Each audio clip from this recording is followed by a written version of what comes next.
O novo presidente da CEAGESP de São Paulo, indicado pelo presidente Jair Bolsonaro, está combatendo esquemas que exploravam trabalhadores no local. Segundo o vereador Carlos Bolsonaro, as ambulantes de café, aproximadamente 150, também eram exploradas na CEAGESP. Elas pagavam R$ 160 por mês para venderem café e guardar seus utensílios na área. Agora não pagam nada. O novo presidente, coronel da PM Melo Araújo, isentou-as de qualquer taxa. As tias do café gravaram um vídeo para agradecer ao presidente Jair Bolsonaro pela intervenção na CEAGESP. Assista.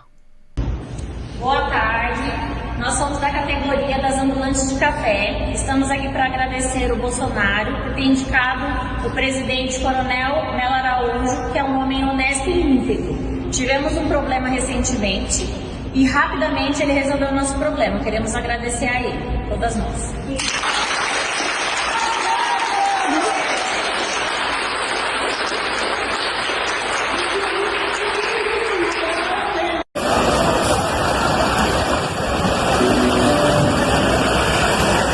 Atenção, carregadores.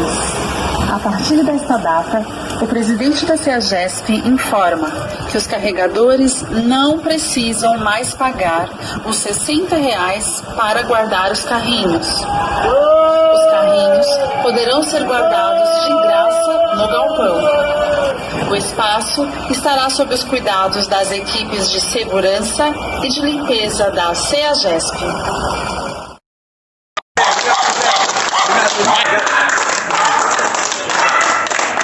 Manda uma mensagem pro presidente. Senhor Jair Bolsonaro, eu queria agradecer ao senhor. Acabou os R$ 60. Isso, pelo o que o senhor vem fazendo por nós aqui do Nordeste, principalmente aqui, nós que controlamos as CEAs aqui, os piauienses aqui, nós que é 70% aqui de nordestinos. Queria agradecer pelo que o senhor está fazendo por a gente aqui. A gente só tem que pedir que Deus abençoe mais o senhor ainda, por mais essa conquista que o senhor vem fazendo pra gente aqui. Vamos lá, começar. Boa tarde, pessoal. Hoje eu tô aqui com o Dr. Geraldino, que é um dos advogados dos 300 do Brasil, e nós vamos falar sobre o inquérito 4828, que é conhecido como o inquérito dos atos antidemocráticos. E é por causa desse inquérito que hoje eu estou presa aqui no Distrito Federal. Por enquanto no Distrito Federal, né? Porque eu vou voltar para Campos, vocês me aguardem aí na planície. E o doutor Geraldino também, né? Ele tem advogado para outras pessoas que têm sido vítima da perseguição do STF. O senhor pode falar, o que é esse inquérito, primeiramente? Olha, esse inquérito ele está baseado nas manifestações a favor do governo. E, segundo a PGR, seria contra os outros poderes, seria o Congresso e o STF. Na verdade, o que acontece? O que nós vemos é uma perseguição específica dos apoiadores do presidente. Nenhuma outra manifestação que teve contra o governo está sendo apurado nesses atos antidemocráticos. Nós tivemos aí o Antifas, que quebrou, que destruiu, e que ninguém fez nada. Depredar, quebrar, não é motivo de prisão nem punição. Agora, o caso, você se manifestar e discordar, aí sim está sendo punido, e a Érica está aqui pagando o preço de querer defender os direitos de nós brasileiros. O que acontece? Eu fiz uma pesquisa, né, sobre esse inquérito, e a primeira coisa que eu encontrei de notícia mais antiga foi sobre a Procuradoria-Geral da República, que entrou com o pedido da instauração de inquérito no STF em virtude dos atos do dia 19. Só que dia 19 não existia ainda os 300 do Brasil e muito menos eu nem estava aqui em Brasília. Bom, isso tudo que você está falando, essas dúvidas que você está, nós também já colocamos em vários documentos, em várias peças, que estão lá.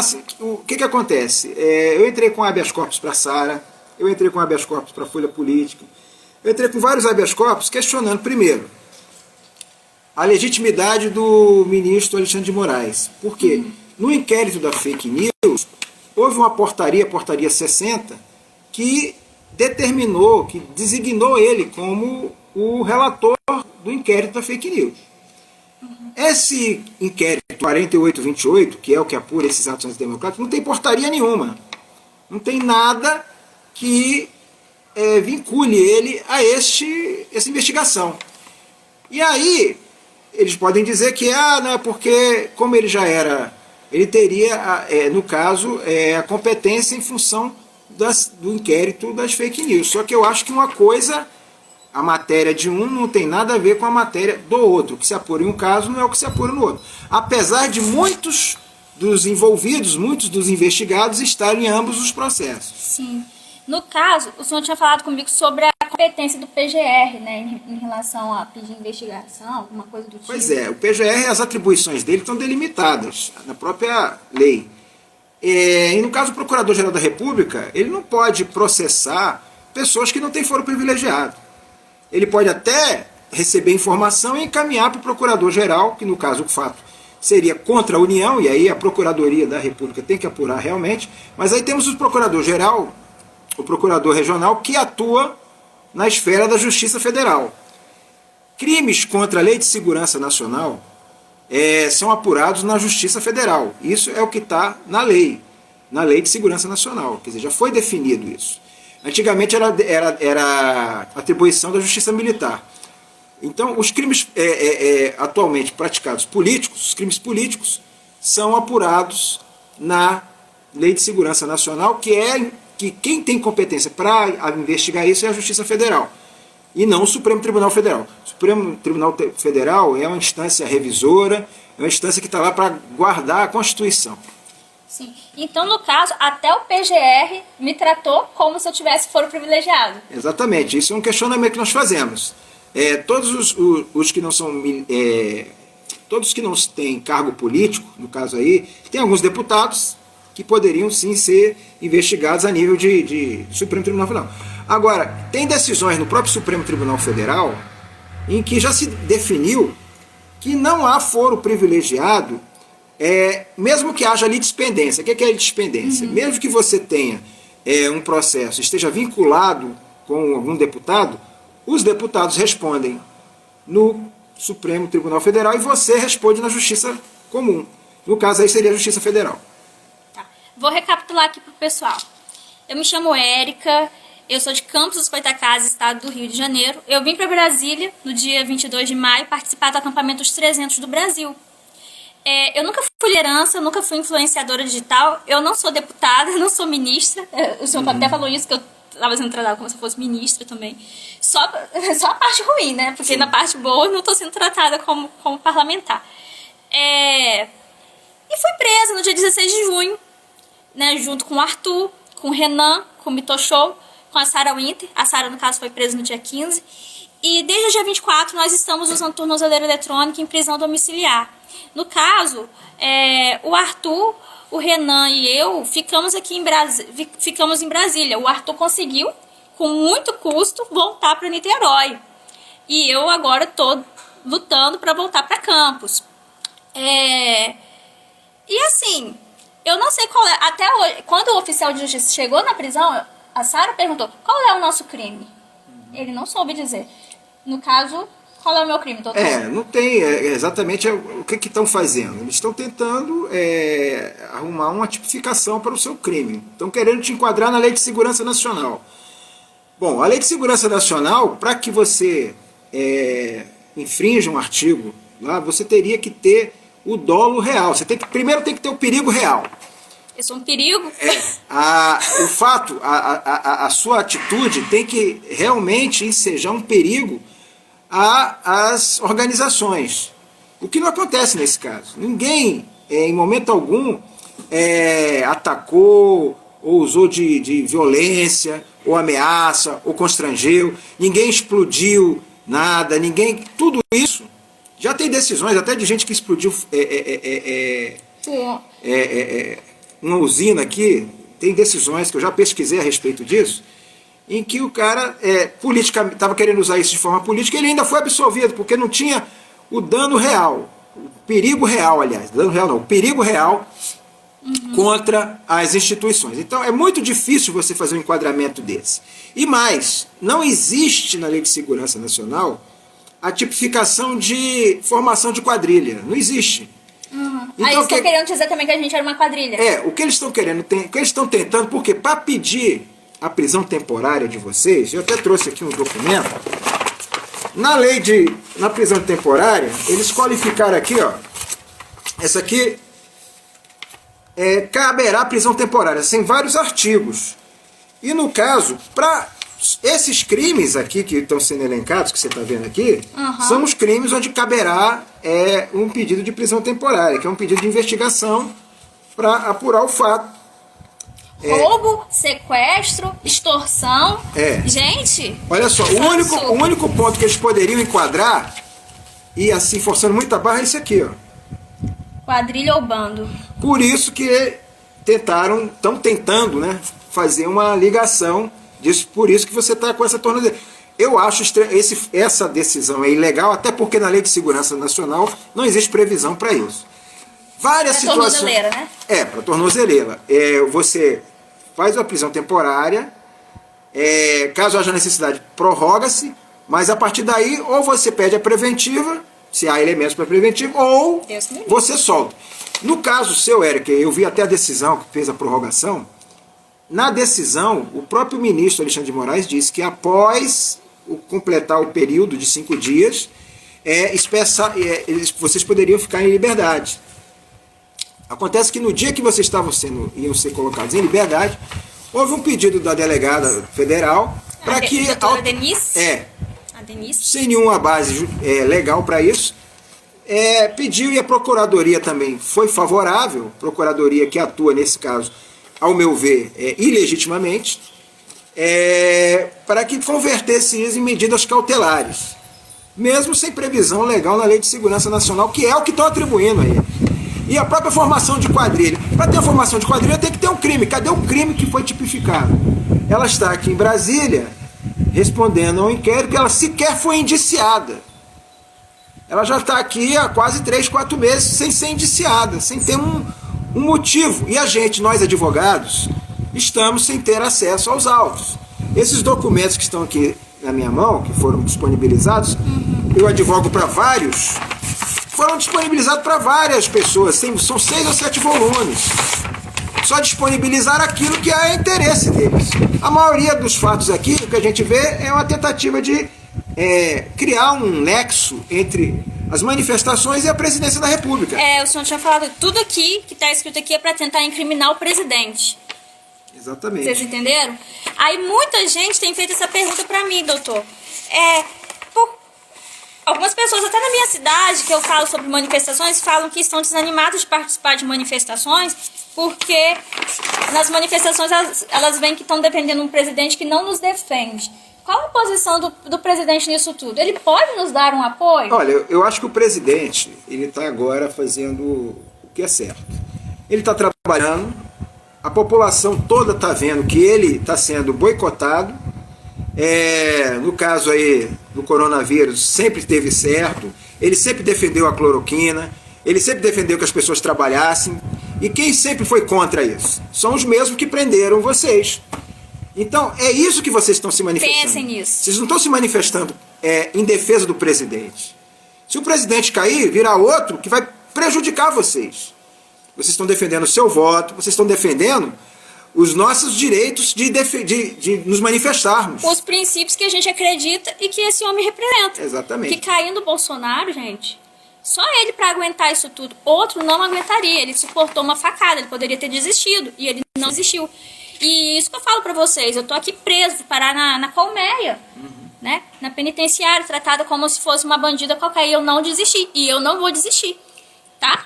É uma luta, é um sistema que já está há muito tempo corrompido. Existe aí, foi até recentemente mencionado pelo ministro Marco Aurélio em uma entrevista, que existe um favorecimento das esquerdas. Todas as manifestações que são feitas por parlamentares de esquerda são sempre atendidas. Recentemente, o próprio ministro Alexandre de Moraes impediu que o presidente nomeasse o delegado, que seria o superintendente da Polícia Federal. Isso é uma atribuição do presidente da República. Houve uma interferência a pedido de um partido de esquerda. Então, o que está sendo feito é uma tentativa de inviabilizar o governo. que não está acontecendo. O governo está conseguindo se viabilizar. Graças a Deus, o governo federal, com esse projeto aí de ajuda, de auxílio emergencial, está fazendo a maior divisão de renda do mundo, já foi feito. Aquilo tudo que a esquerda arrotava e dizia que fazia com o cesta básica, o presidente está ajudando brasileiros hoje a não morrerem de fome. Nosso maior combate não é nem contra o vírus, é contra a fome. Sim, e fome é essa que as pessoas foram condicionadas justamente por políticos esquerdistas que eram contra a cloroquina, que promoveram esse lockdown, essa quarentena que quebrou muita gente. E outra coisa, só o fato do presidente ir nas manifestações de domingo já estava sendo usado também para poder incriminá-lo. Sim. Eles querem a todo custo impeachment o presidente. Infelizmente, estão nos usando, né? Eu entendo até, por exemplo, esse processo, esse inquérito da fake news... E o nosso também. E o 4828, o inquérito da fake news já dura mais de um ano.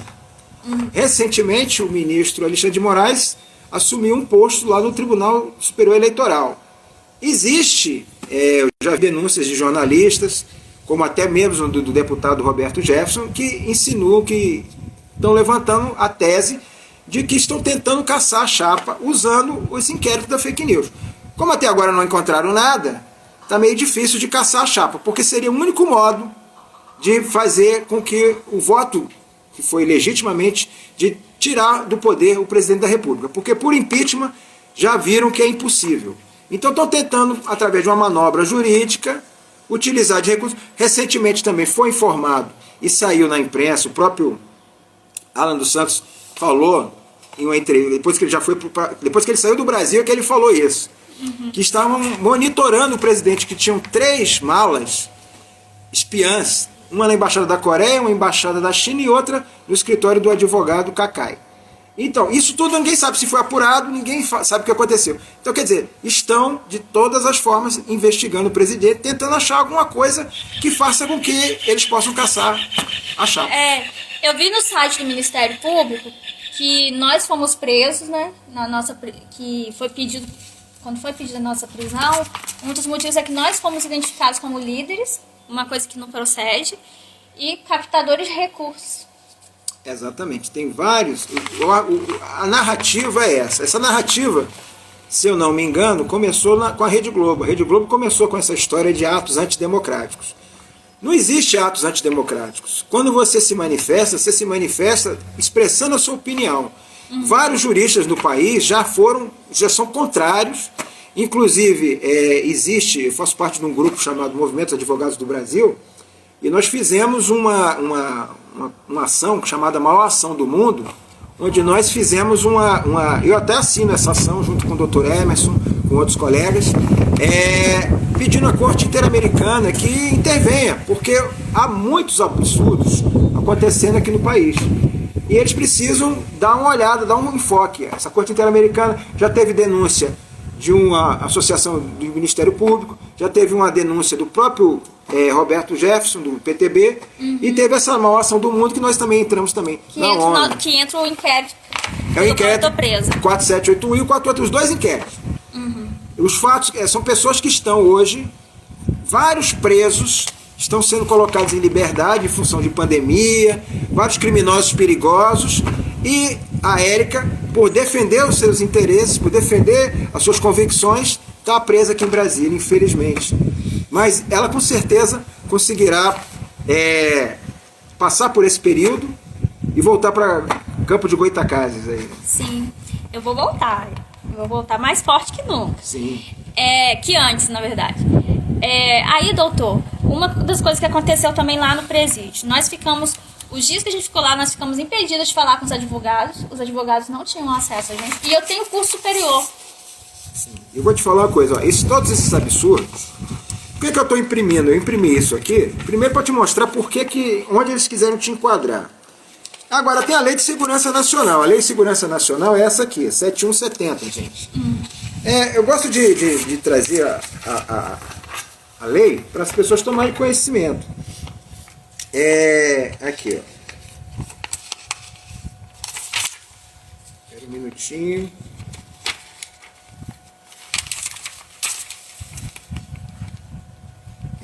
Aqui, ó. Durante as investigações, a autoridade que presidiu o inquérito poderá manter o indiciado preso ou sob custódia pelo prazo de 15 dias, comunicando imediatamente o fato ao juízo competente. Nesse caso aqui, juiz e autoridade são os mesmos. Em caso de justificada necessidade, esse prazo poderá ser dilatado por mais 15 dias, por decisão do juiz a pedido do encarregado do inquérito, ouvido o Ministério Público. A incomunicabilidade do indiciado no período inicial das investigações será permitida pelo prazo improrrogável de no máximo 5 dias. Vocês ficaram quantos dias sem comunicar com o advogado lá? 8 dias. E aqui tem um terceiro. O preso ou custodiado deverá ser recolhido e mantido em lugar diverso do destinado aos presos por crimes comuns, com estrita observância do dispor da justiça. Então, ela não poderia estar presa na Colmeia nem a Sara. Isso aqui é um crime político, eles não poderiam, eles não são criminosos, não são bandidos. Nunca cometeram crime nenhum na vida, a única coisa que eles estão respondendo é porque defendem os direitos, as garantias, o direito de você falar, o seu direito, o seu voto. É por isso que eles estão aqui. Infelizmente, nós estamos vivendo uma certa ditadura, assim.